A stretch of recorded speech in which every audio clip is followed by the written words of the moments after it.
Hey guys, welcome back to Deeps TCG. We're Welcome. back again with another tier list. You haven't seen one on our channel in 4 months. Don't you just love Oh, geez, English been that set long. releases? Yeah, I love this. Yeah. Anyways, today we're taking a look at the brand new Temporal Forces, an extremely meta-changing set with many new cards. Of course, this also does take into account rotation, which takes place around the same time. So, big time. we're going to take a look at the decks here. There's a ton of new stuff, like a whole lot. A lot of gained cards, a lot of lost cards. Yeah. Very meta defining. It's crazy. So, we're just going to go right into it, starting with two versions of a deck we've seen everywhere forever. It's Charizard. Yeah. You know what Charizard does. Super strong. Incredibly, I don't want to say incredibly consistent, at least not right now, but guess what it is post-rotation? Incredibly consistent. Yeah. It's really not going anywhere. Yeah, no, if anything, it is on the up and up for sure. I'll just talk about these two decks as a unit. Same main attacker, but, Charizard, Different mainstay, engine. just super strong is really the thing. You can lose and still win. It's crazy, and a lot of results in Japan recently have been just dominated by Charizard, and it's just looking and shaping up to be the new best attacker. Cards like TM Very Evo strong card. with the Bibarel. Pidgeot still stays winning, but I wouldn't say as good as Bibarel, you know? Yeah, you think Bibarel is probably going to be more consistent? Yeah, I do. It's different from today, obviously, because Pidgeot is the main engine right now. But post-rotation, Bibarel really takes over. And I think just because of the consistency and the power that this deck exudes, I do believe it is S tier. Yeah. Your thoughts on the matter? I would put both up there. I mean, it is a consistent deck. It's consistently hitting very big numbers, and it has a very key weakness, hitting both Future Box, Gardevoir, Iron Valiant, I believe. Could be wrong on that one. You are wrong. It's Steel. Okay, Steel. Anyways, it does hit some key weaknesses there, and aside from that, it does hit just really good numbers in general. So you're gonna be fairly consistent with this guy taking prizes pretty much every turn. Yeah, especially since we are losing Path to the Peak. You never have to worry about your Infernal Rain being shut off. Not that was really a huge concern before, but now you don't have to worry about it at all. And yeah, Prime Catcher is a super strong. I think actually most decks played the Belt, if I'm not mistaken. Either way, yeah, both of these, I believe, are an S tier deck. I would agree. Moving on, we have Lost Zone Giratina VSTAR, another mainstay. This deck loses a lot more than Charizard does, as we mentioned. Path to the Peak. Yeah. Yes. Yeah, it loses Path to the Peak. It loses some consistency. It's still really good. I think it's still a really good deck in general, but not being able to shut down your opponents and stall out turns while you set up is a little rough. Yeah, especially with the release of the new Flutter Mane. A lot of Lost Zone box decks tend to get shut down a bit hard. Obviously, it depends on the deck, because not every deck is playing Flutter Mane, but it is something to consider. It's still fairly strong. Like, it's still obviously Lost Zone Giratina. Still does the same thing, just loses a bit of the disruption that it had before, so I don't know. I still lean towards like 1 or even 1.5 for this. Yeah, I mean, the big thing is that it used to be an S tier deck, and it's still very good.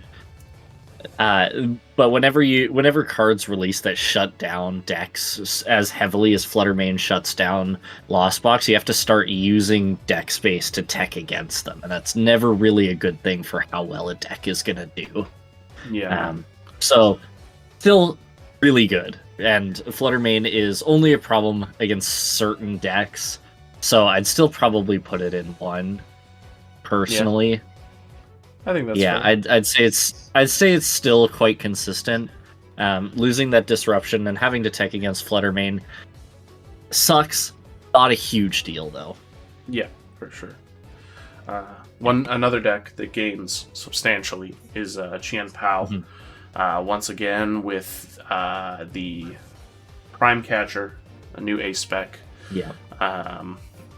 Deck is overall just far more consistent. A lot of post-rotation decks seem to be a lot more consistent. Another thing I forgot to mention about Charizard that also applies to this is, of course, Buddy Buddy Poffin, allowing you to search your deck for 2 70 HP basic Pokemon, putting them onto your bench. Works incredibly well for Baxcalibur. Irida is still in format, so you don't lose that. You still have the Easy Candy get, Easy Buddy Poffin get, etc. It doesn't really lose anything. It seems like a lot of the decks that are just not losing anything continue to get stronger, and I think Chien-Pao is another example of that. I don't think it's as consistent as Charizard, but... Yeah, I mean, Buddy Buddy Poffin is really nice. A really nice addition because it almost feels a little better than Battle VIP just because you can use it any turn in the game. And you still have your options like Nest Ball. It feels more consistent than Battle VIP Pass would have in place of it. So, Chien-Pao is still really good. Still quite good. I don't think it gains quite as much as some of the other decks on this list, but it is still, like, it's dominating pretty heavily in Japan as well right now, just like Charizard is, so I'd put it pretty high. Yeah. I'm not sure I want to place it as high as Charizard, but I think it's probably second or third as far as if I were to rank the decks right now. So I kind of want to put it in S, kind of want to put it in 1. I don't know what you think. You could take your pick between bottom of S and top of 1. We'll do really, top of 1. Top of 1. I think that's a good idea. Although, to be honest, I don't know if there's a whole lot on this list that I would stick up in S other than other than Charizard and maybe Chien-Pao, so it might be worth putting in just because of that. We'll just put it up there. We'll just move it up. You get the gist, though. It's still really strong. It's good. Maybe you will be picking it for EUIC. What you Perhaps. probably won't be picking is Roaring Moon EX. Unless you're really cool. Okay. That's fair, actually. I didn't really consider that. The thing about Roaring Moon is that, I mean, it's already kind of a high roll deck now, and I don't think it gets much better. And another deck we'll see further down the line kind of solves the problem that Roaring Moon has. I don't know if it's really even a problem, but it doesn't tend to trade well because the whole deck is 2 prizers, like almost always. So I think it's just categorically worse than a deck we're going to see shortly here. I don't know, what do you think? It also it really loses in that 3 prizers are rotating out. Right, like Roaring Moon's big thing was the ability to take out anything in one hit, but that's kind of limited to just 2 prizers now. You're not taking out a Mew VMAX or anything like that. You're not taking half the game in one turn. You're just trading 2 for 2 at best, really, at this point. Just with hope that you set up faster than they do, and with all the really big basic EXs and stage 1s in this format. Really, I don't think it's doing quite as much as it did in the last rotation. Yeah, I think I agree. I want to put it down lower, like close to 2. It just doesn't do what a Charizard does, wherein it is bulky, but also dealing large amounts of damage. So I lean towards like a 2 at this point in time. Yeah. You never know. Maybe next set they just decide that Roaring Moon is good again. But right now, not really. Yeah, I mean, yeah, probably not what you'd be playing, but you never know. Yeah. I'll let you take the reins on this one. Oh yeah. Next we got yeah, watch our video on it. This next card, or deck rather, is Great Tusk Mill. I found it quite consistent in our testing there. It's pretty consistent to get a supporter every turn and be milling 4 off the top of their deck every single turn. That being said, I don't think it mills quite fast enough to counteract some of the faster decks in this format. So it's really kind of up to luck into whether you are taking out cards that they need, or if you're just stalling out turns, kind of hoping that they don't take 6 prize cards. Yeah, I mean, you kind of just have to be playing like really well, especially against other players who are of a high skill level, in order to keep up the mill and not lose. There's cards that help it a lot, like Bravery Charm and the new Hero's Cape, but like even then, like Charizard really doesn't need much to take out an Iron Tusk. Even if it has the cape, it's still only got like slightly over 200. What it does have is the fact that it's never going to take a knockout on a Charizard or anything in that deck. So at least Charizard never gains any damage, but I don't know. It's still not like great. You kind of have to be as consistent as it is. I think you still have to be kind of lucky. Yeah, and I mean, Charizard is the kind of deck that runs that's gonna run quite a bit of Iono and Recovery, like a Super Rod or two, and they don't really go through their deck all that fast, especially running the Pidgeot variant. So, I mean, if you get set up before the Great Tusk can mill the candies, that kind of just doesn't matter. Yeah. So, I want to put it at 2 or 1.5, but I'll let you decide this one. I'd stick it at 2. I don't think it's quite fast enough of a mill to stick in 1.5. It's still not what I consider to be like a competitive deck compared to the rest of these. Fair enough. Next up, we got Mini Moon. Roaring Moon with Vengeance Fletching, I believe is the attack name. Pretty raw. It's raw. It's pretty metal, bro. Yeah, it's pretty reminiscent of Vespiquen from Ancient Origins, wherein it does more damage based on the amount of X in your discard pile. So it does 70 plus 10 more for each card in a discard pile, and I think its greatest strength is that it is a single prizer and that it does a lot of damage and scales well with where you are in the game too, I find. Yeah. Prize trade is really good on this. If you can take like an early knockout on like a support EX or something, you can essentially be up by 2 prize cards in your trade for the whole game. Because it is really quite powerful, and by a couple turns in, you're probably doing enough to one-shot most things if you've played it well and gotten lucky on your discards. Yeah, for sure. I mean, there's a lot of new cards from this set that really help it out, like Explorer's Guidance and the Miraidon as well, which is great in the early game. So overall, I actually think it's probably... I lean towards a 1.5. You could argue that it's lower, but I think the prize trade is good enough that I would consider playing it, at least to maybe a cup or a challenge. Yeah, I definitely think it's got more longevity in this block of this format than the Roaring Moon EX. And I think it'll be really good for best of 3 format over here. I don't think it does quite as well in Best of 1 just because there's a lot of setup to it.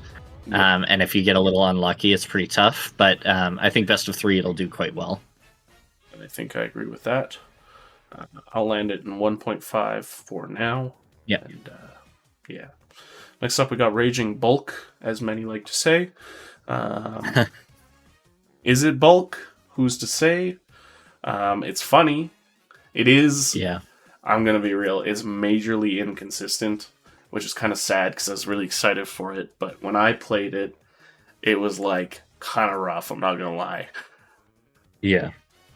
I seem to recall that. It does a lot of damage. It can set up pretty well, but it falls off so hard. And it's if you miss on like a turn or two, it is tough. Like I would solidly put this in Rogue, to be honest with you. I don't think it's even good enough for 2. Yeah, Rogue or maybe even bad. I think it's got a good enough engine that I put it at Rogue. Yeah, I think it's like low Rogue, upper bad. Yeah, upper bad. The better side of bad. True. What is bad is Klawf with Walking Wake. Yeah, it's not real. Just gonna be real with you. This one isn't. Yeah. I'm just gonna we played Walking Wake. I mean, it's kind of fun, but that's about it. I would not call it competitive at all. I'd love to be proven wrong. It didn't feel very good. Yeah. It didn't feel very good. I think our preview of Raging Bolt versus Walking Wake really kind of just felt bad as games. None of the decks felt particularly quick or consistent. So yeah, I would put it in bad for sure. Yeah. I mean, you can see these 2 matchups not great. Yeah. Furthermore, Hisuian Gudra VSTAR and Arceus VSTAR. Yeah. I would definitely put this in Rogue at least. Yeah. I feel like you just don't really ever even see Hisuian Gudra anymore. I have seen people talking about it. I've seen it been talked about, but I'd never see it do anything. Yeah, it doesn't seem to place very well, and I can't imagine Arceus decks don't feel super great in this format and right now. In Best of 3. I think post rotation though, Arceus really picks up. It's kind of weird. Yeah. Arceus started off strong, maybe it'll end strong, had a bit of lull in the middle, but I still don't think. I think Gudra is probably the problem here. I guess the real question you should ask yourself is: are you going to play Hisuian Gudra with Arceus, or are you going to play Giratina with Arceus? Yeah, I would probably opt for Giratina personally. I think it's just a better version of this deck. Yeah. So I'm going to put this in Rogue. Yeah. Once again, probably a low Rogue, but yeah. Speaking of which, the contrary. Actually. Yeah. Well, speaking of Giratina, anyways. Speaking of Giratina and Arceus. Giratina and Arceus. Yeah. Quite a lot better. 2 V-Stars from V-Stars. Yeah. Brilliant Stars and Lost Origin. Yeah, V-Stars. Yeah. Okay. This deck's actually pretty good post-row. Yep. Kind of surprising. To be honest, good, it's pretty actually. Good now. I think it's. I don't know about that. No? Okay. Well, I mean, it's better. Definitely post-row for worse than Lost Tina. Post-row, I would argue it's better than Lost Tina. Yeah. Fluttermane really hurts. So. Yeah, and Arceus. When you play the Arceus variant, you can get out energy at least earlier, and. With new support Pokemon like Iron Leaf EX, you can set up some funny plays, especially against our current BDIF Charizard. It's just kind of... I feel like it's just probably a more consistent Giratina experience. Obviously, there's no path, so... I mean... I feel like a lot of the strength of the Lost Zone version was in path, so... I put this one's definitely 1. Because it's at least on par, and I would argue better than the Lost Zone version. Yeah. I mean, Starbirth goes kind of crazy with ace specs. True. So, very true. Yeah, like your one of cards that really are like seen as fairly inconsistent with Starbirth, no problem at all. You remember that one format where everybody was playing an Arceus line and then like 50 one of supporters? Yeah, true. I do recall. So ace specs are just that again. Yeah, literally. So and I think that's a lot of the strength is just the consistency of it. Yeah. Furthering our Arceus adventures, we have Arceus with a Alolan VSTAR, Alolan Vulpix VSTAR. Wow, Alolan VSTAR. Yep. Favorite. Yeah, my favorite. This deck did pretty well if you look at the Champions League Fukuoka, which was the major tournament, of course, for post-rotation in Japan. I believe it got second, if I'm not mistaken. So, yeah, it is clearly a force to be reckoned with, but I feel like Alolan Vulpix VSTAR is kind of... It feels like there's there's enough ways around it. Yeah. Yeah. It feels like there's enough ways around it that it's not, my mind, more consistent than Giratina, and I think the big thing about Japan's formats is that they're best of one, and different decks do well, and I think this is kind of one of those cases where best of one, Vulpix throws a lot of people off. I don't think best of three, it's going to be quite as crazy. Yeah, no. And another thing to consider, especially with that Champions League, is that going into day 2, you did have the option to swap out your deck. So you can just make a meta call with, like, Alolan Vulpix VSTAR. I mean, you could do that today also, but as Dylan put it, you know, it's not great in best of 3, so I lean towards, like, a 1.5, probably. Yeah, I'd agree with that. Yeah. Less good is Arceus with Armarouge. I almost forgot. Yeah. I just don't think this deck has like ever been good, to be honest. It's kind of gimmicky. Yeah, I mean, I don't think Arceus really needed more acceleration. I don't think that's what's holding it back. So Magma Base and Armarouge really seems kind of needless to me. I think that any other version of this deck is better. I believe I agree with that, and I honestly, I don't either. Low rogue again, upper bad. Yeah, lower rogue, lower upper rogue. Let's go say upper bad. This deck is not like what I'd consider. It's not even the third Arceus variant that I'd think of. Yeah, like this is like so. Play it to a challenge for fun. But sure, I think that's about it. Yeah. Bird Box, Bird Control. You hate this deck. I hate this deck, but that's because it's pretty good. Control and Stall. I'm actually going to talk about these two decks as a unit while we're here. Because they function similarly. Same means. New cards out of Temporal Forces are kind of crazy. Things like Airy, allowing you to just discard the switch cards out of your opponent's hand, for instance. Hand Trimmer to just prey on, your opponent already stalling or just filling up their hand because they can't do anything. These decks just gain a lot, and they don't lose a lot either.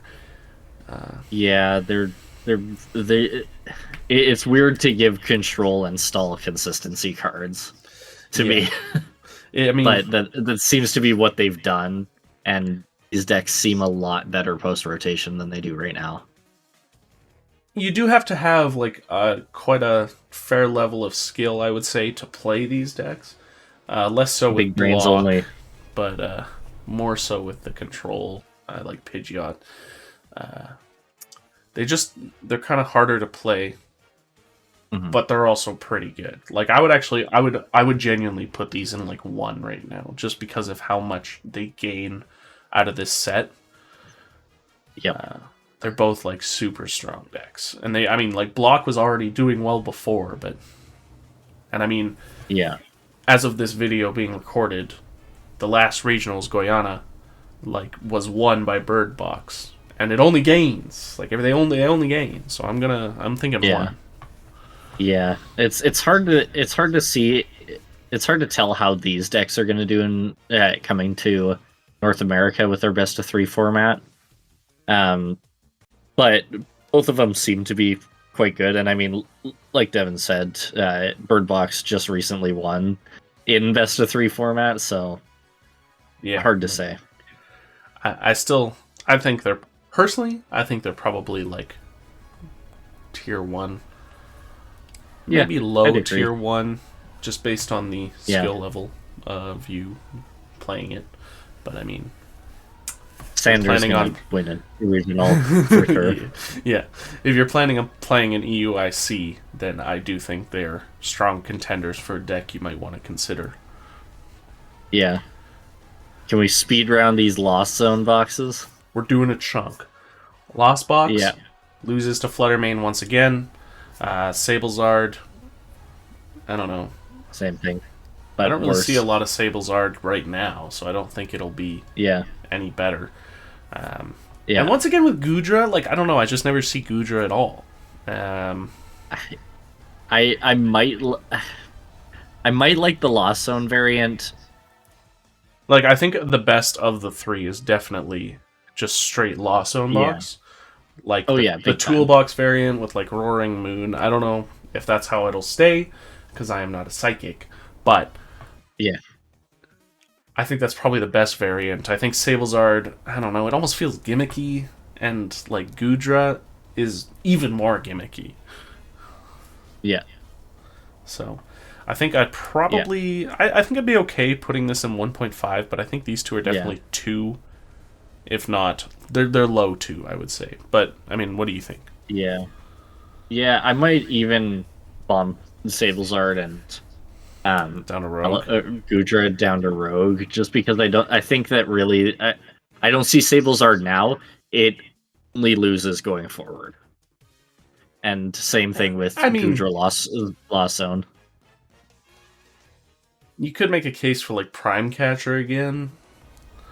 Yeah, but that's only one card that fills a hole that it really already has. Like it already has Cross Switcher. Yeah. Which it's losing. So you're taking a pretty inconsistent card that it already has, replacing it with a slightly more inconsistent card. Yeah. Debatably. And that's all it's getting. Yeah. I think you're right. We'll leave it in Rogue.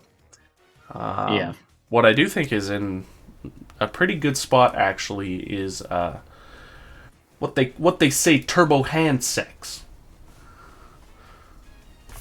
Big hand box. This deck, especially with Iron Crown. I mean, Future Box has been hyped since it was revealed. But I feel like the Iron Hands variant is probably the best variant. Being able to pray, you have to once again consider that Charizard is arguably BDIF, along with Chien-Pao. And what does Hands do best other than knock out Charmanders and Frigibacks? Yeah, true. Especially with the added damage that a Iron Crown affords you, going up to so much as, I don't know, what is it, like 180, 200? Yeah. Yeah, I mean, you can take out a Baxcalibur now, no problem. Yeah, like, I mean, I think you could before. Either way, like, I think it's probably the best variant. Being able to take 2 prizes, obviously, super strong. And I would put this in 1. What do you think? Yeah, I'd agree with that. I think it's the better variant of the 2, so I'd agree with that for sure.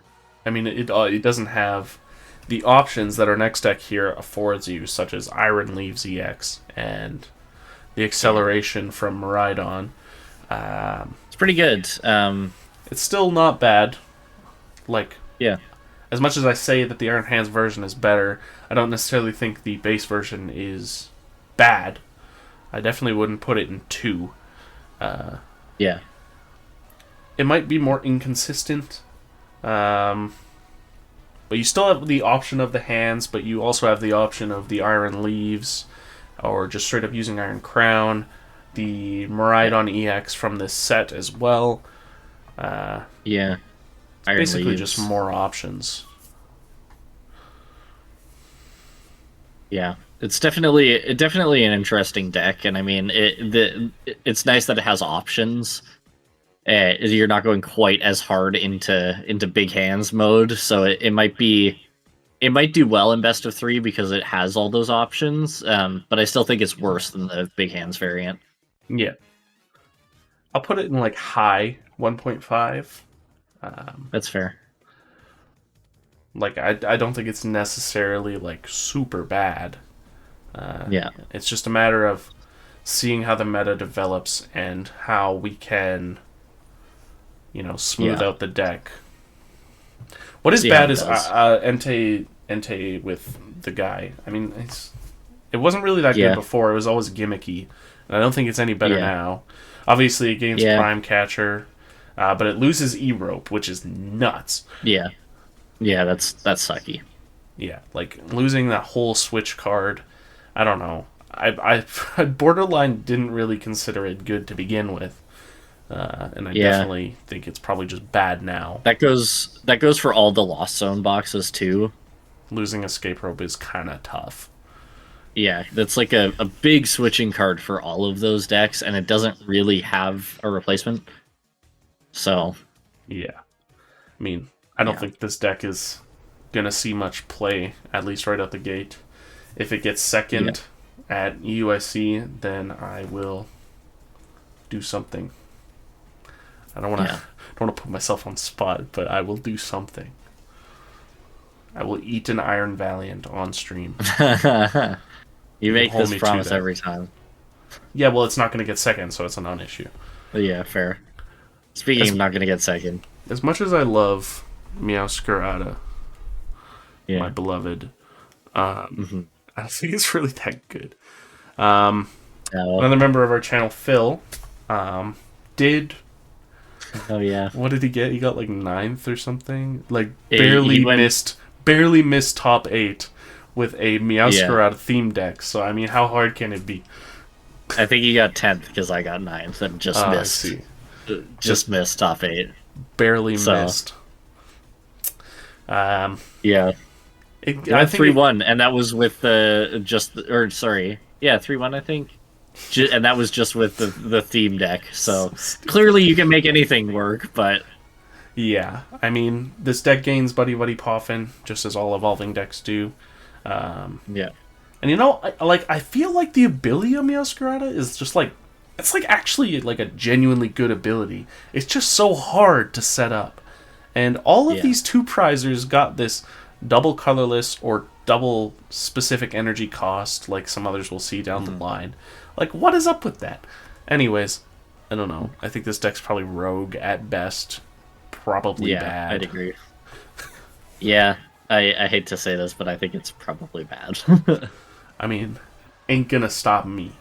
Ain't gonna stop. Fair. All aboard the rogue /bad train with this next group. Yeah, for a little while, maybe. Incineroar. There's been a lot of talk about Incineroar with the Relicanth that's coming out in this set.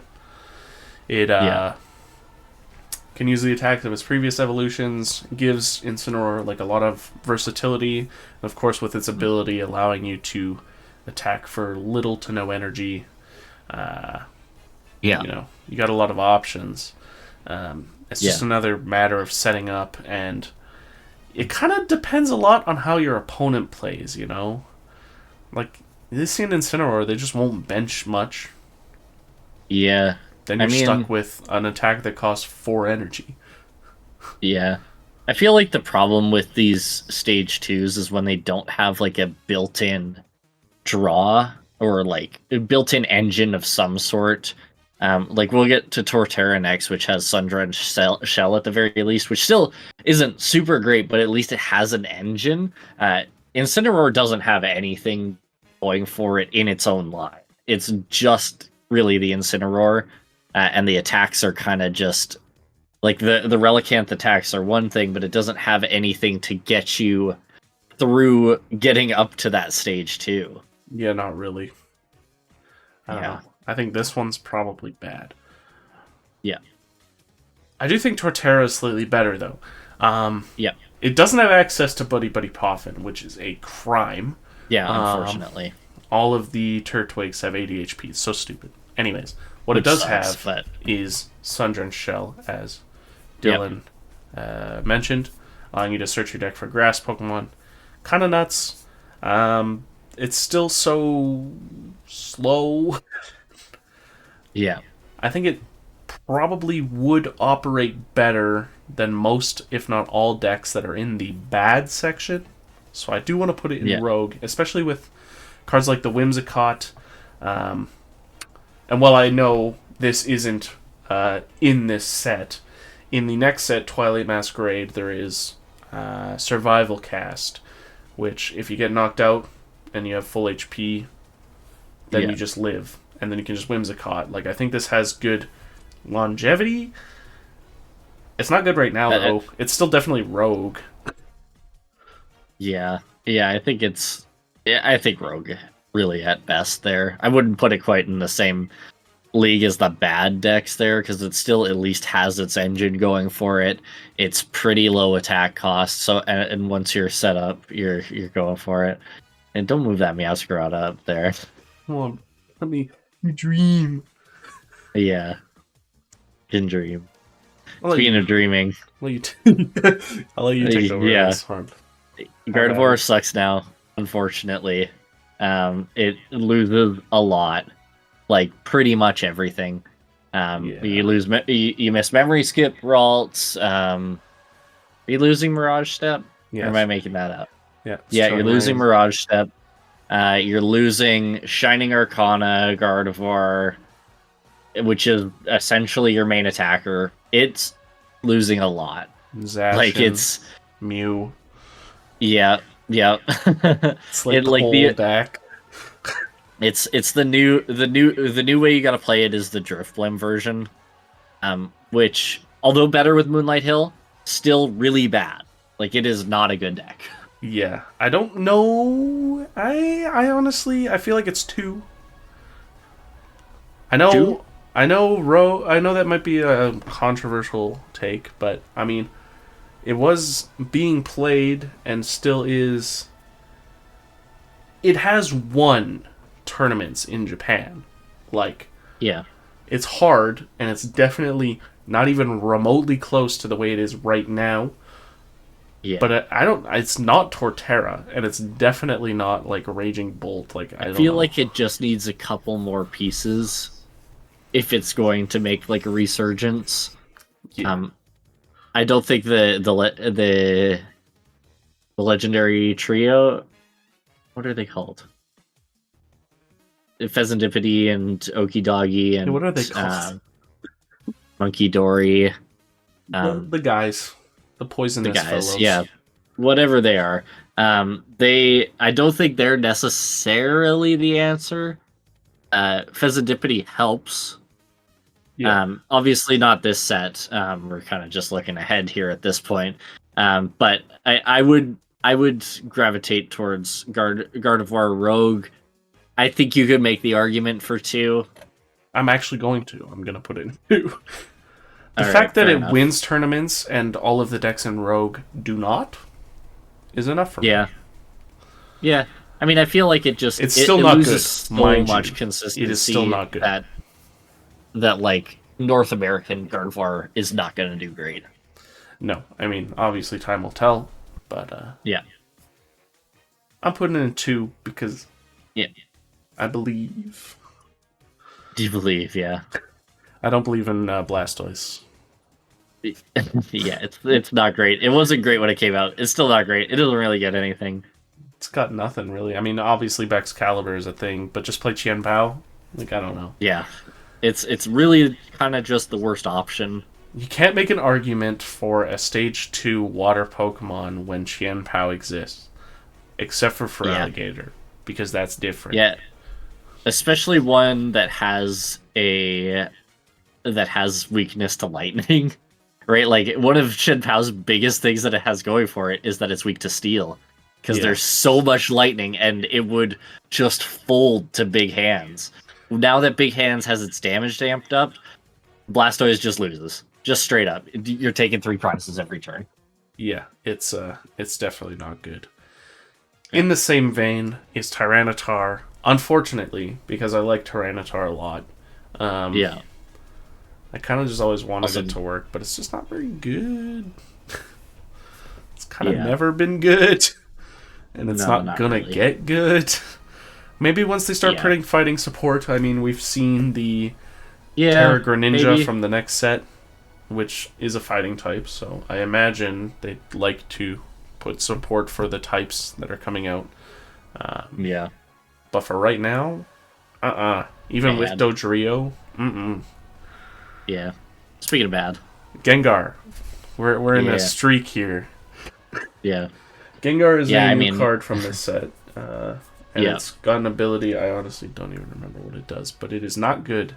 It's just that. It's never been good, and it's not about to be good either. So. It's bad. Feraligatr Stage 2 is also again not good. Is a stage 2.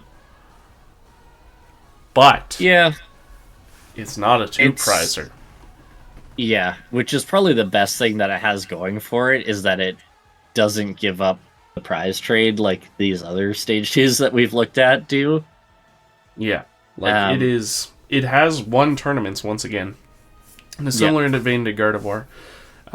It's just so hard to set up and to continue like keeping it working. And I mean, you can amp up your damage to 280, which is great against V-Stars, but a lot of things. You always got to remember that Charizard is BDIF, and that thing is like 300 something health. And a lot of the times in Feraligatr, the A spec isn't going to be maximum belt; it's going to be Neo upper. Which is, I mean, at least Neo Upper has a use, bro? I don't know. But you're never going to hit Charizard for 330. Yeah. Because you're going to get knocked out before you even get 2 energy on this thing. Yeah, I mean, the big thing with decks like this is less so even the prize trade and, like, getting behind on the prize trade. It's more to do with, okay, I have this big stage 2 that it took me 2 turns to set up. I get 1 knockout with it. Now it's gone.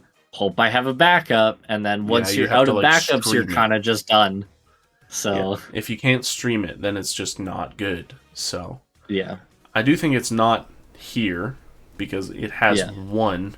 I don't think it's here because it's not Gardevoir or Moon. So I'm gonna put it in Rogue. Fair.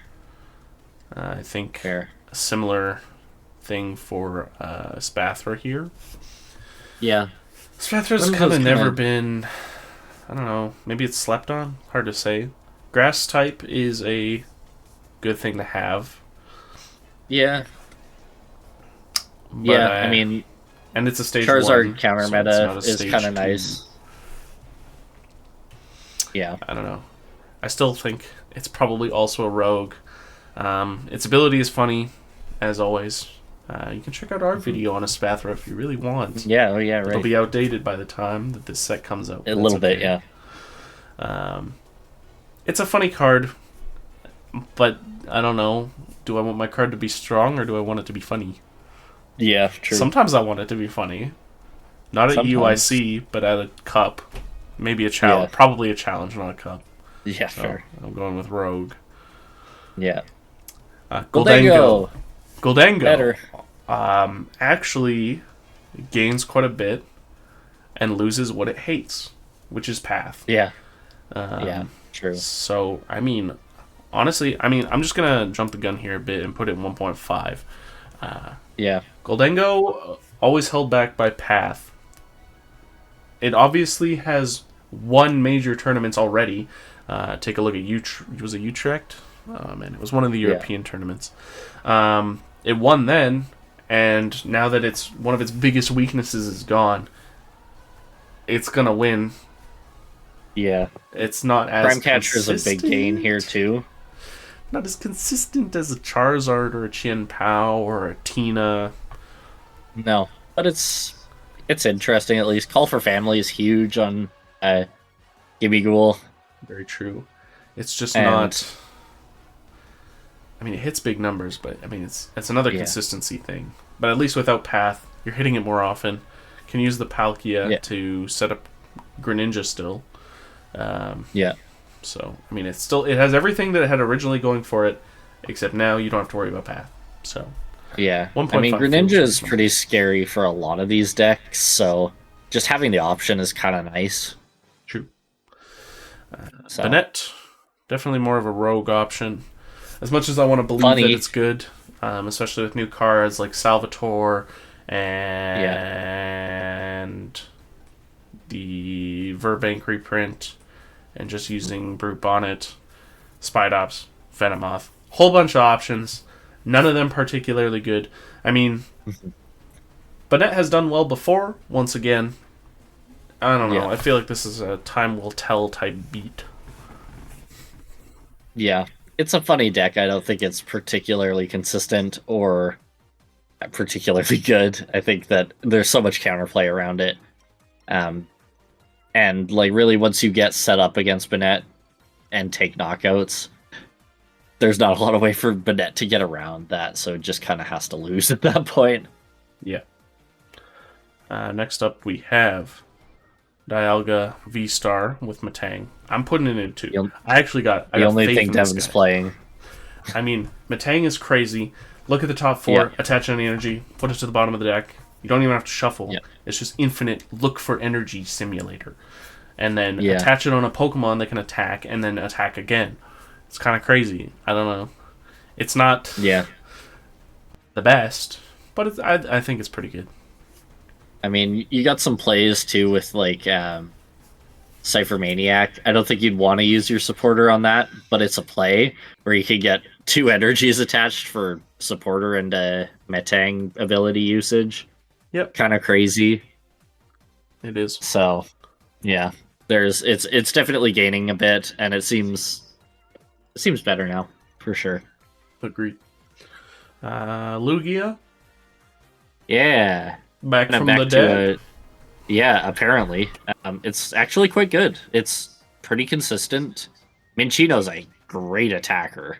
Yeah, I mean, it's kind of nuts, actually, how strong it is. A single pricer, once you get it set up, you could feasibly Turo the Lugia back into your hand and not have a 2-pricer on your bench at all. Kind of funny.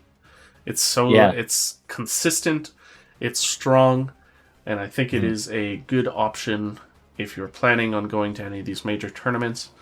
Watch our video on it. Feel free. It's featuring our newest member.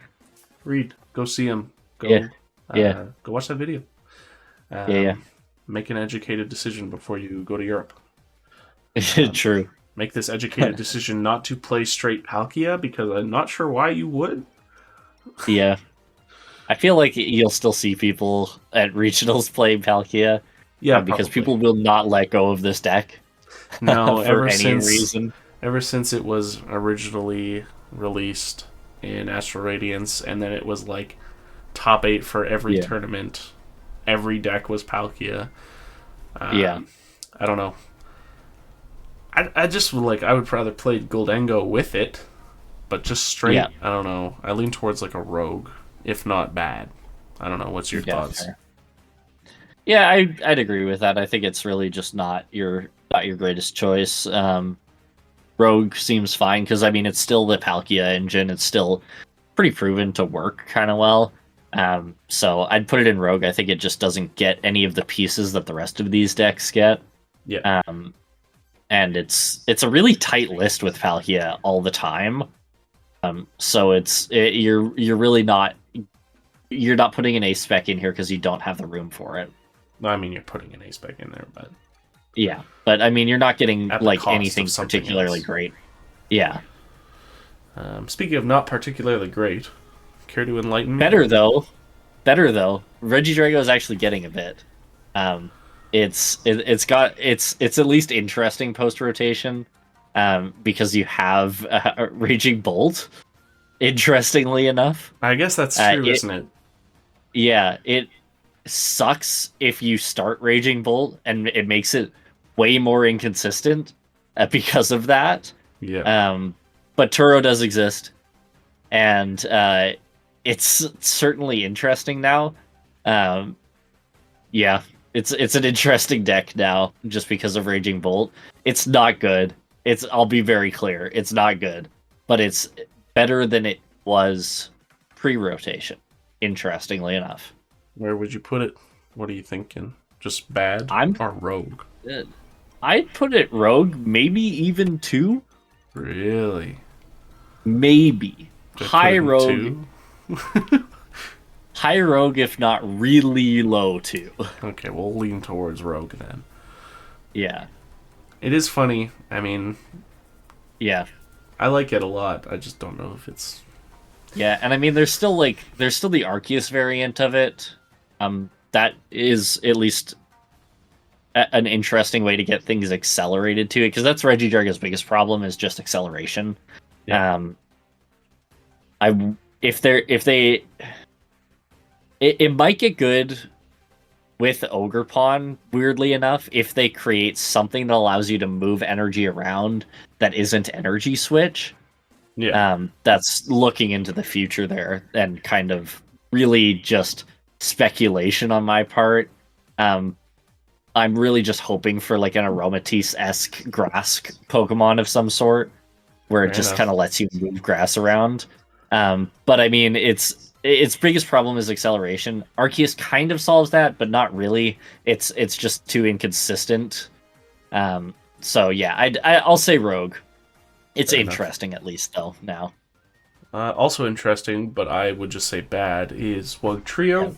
Yeah. Honestly, funniest thing ever. Like, actually hilarious. But yeah, it is like a non-competitive mill when you have a competitive mill. I mean, everybody says Mill is back when they see Great Tusk, but did Mill ever leave? Yeah. Yeah, well, Great Tusk is just better in every respect. Yeah, and I don't even know if I have to say more about it. It's just like, yeah, if you want to play Mill, just play Great Tusk. Unless you like the funny guys. I don't know. Yeah, I mean, the biggest thing to me is Great Tusk is, first, a basic, and second, has a double colorless cost. Yeah, it's way better. Oh, and has Sada. Big difference there. Truly. Yeah. What do you think of Miraidon? I am a little unclear on Miraidon, to be honest with you.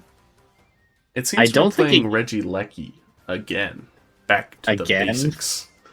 Yeah. Interesting. I Lecky over... I guess because you could search it out with Tandem Unit. You don't have Dynamotor anymore with rotation. Yeah.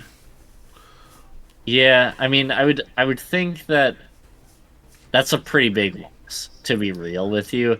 And I think that Iron Crown with a Miraidon in it is probably just better. Yeah. I mean, like, Miraidon is Miraidon, and I mean, even now, I mean, you've all heard it. Mid-Rhydon? Like, I don't know. Yeah. Mid is a good way to put it, but I think post-row, I would even venture to say, like, arguably, like, bad as in it's a bad deck, not bad as in this tier list, but... Yeah. Does it lose Peony? Yeah, I think so. I mean, it was Chilling Reign, so, yeah. And I mean, that's, like, the best version of it right now, so... Yeah, I mean, Peony is a big L and Flaffy is a big L. You're basically losing all of your consistent acceleration. All you really have anymore is Electric Generator, which is not consistent.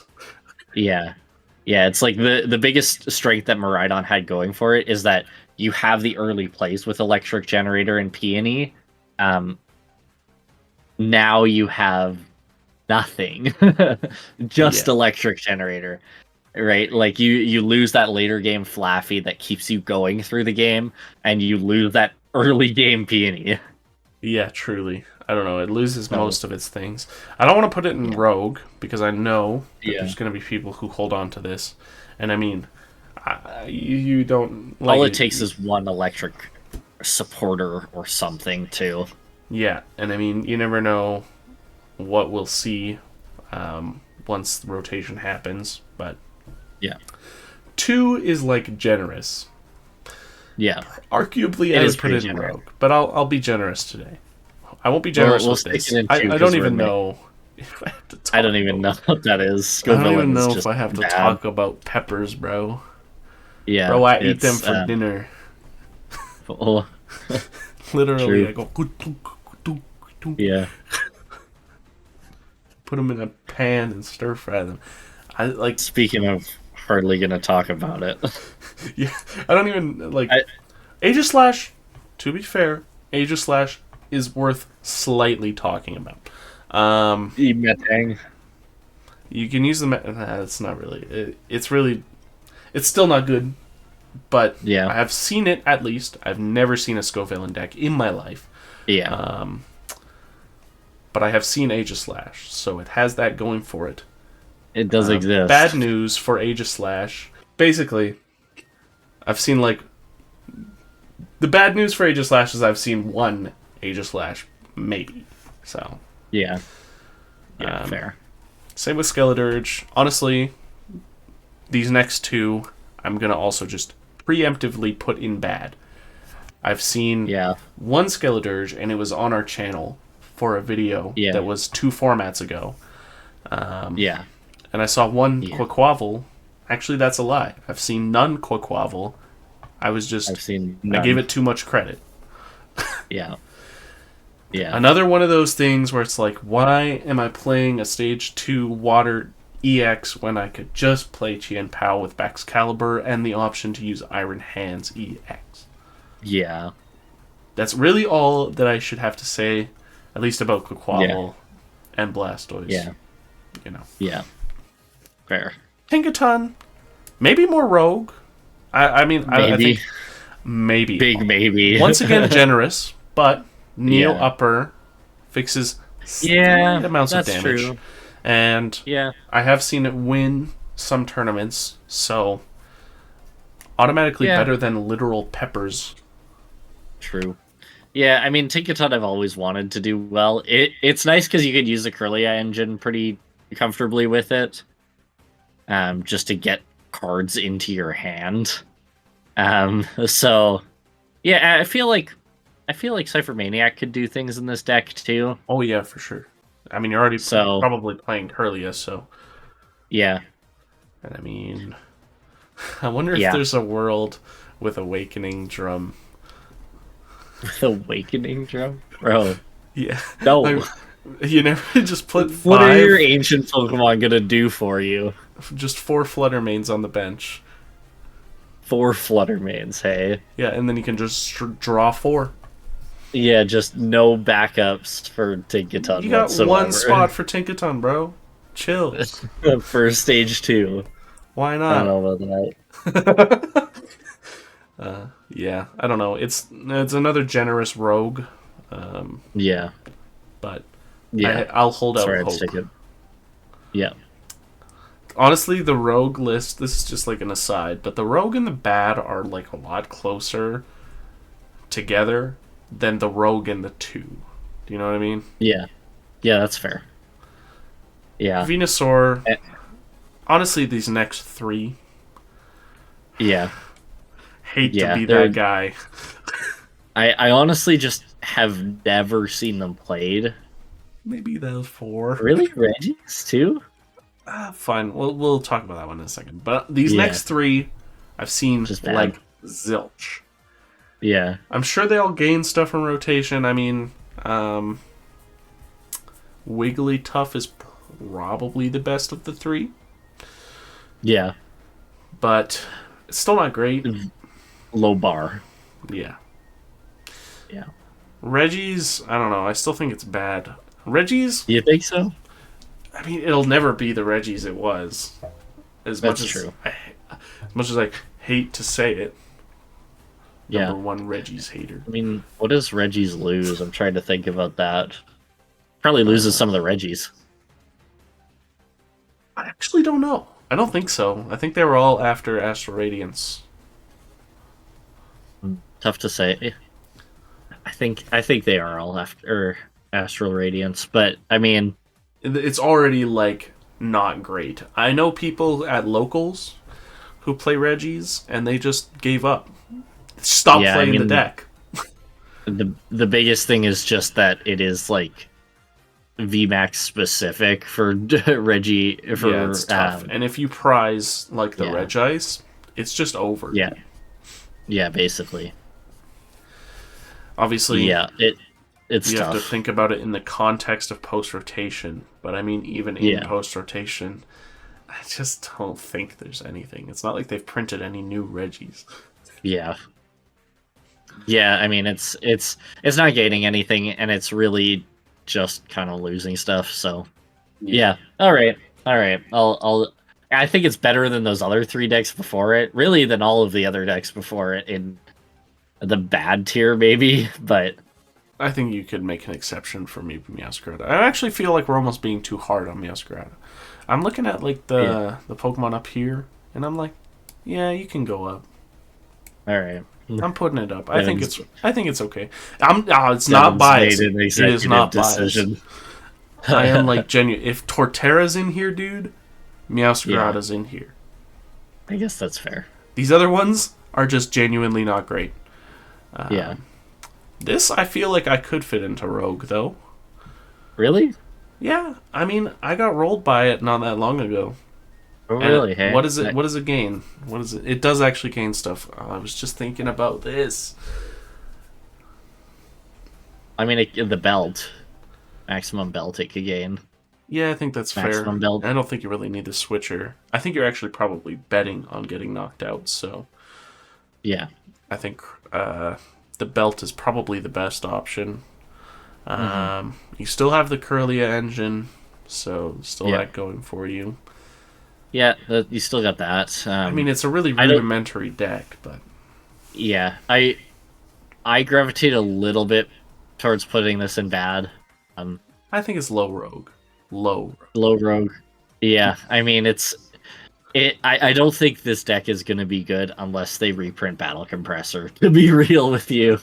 No, I agree, but as I was saying earlier, I feel like rogue and bad are a lot closer.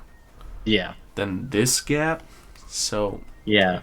You know, honestly, I think that S to 2 is honestly like really close. Yeah, like anything. Yeah, anything in those 4 decks or in those 4 tiers could be used competitively to great success. Yes, maybe less so too, but like still, all of those decks you're going to see winning tournaments. Yeah, for sure. Whereas rogue and like, bad is just you got to be somebody special to make those work. Yeah, I mean, I don't know. I'm still content putting I almost called it Mad Party United Wings in rogue, but low rogue. Yeah, that's fair. And I think generally, this is our tier list. Feel free to dispute us in the comments. You always do, so get down there. Get down there. Let us know what you think. Let us know.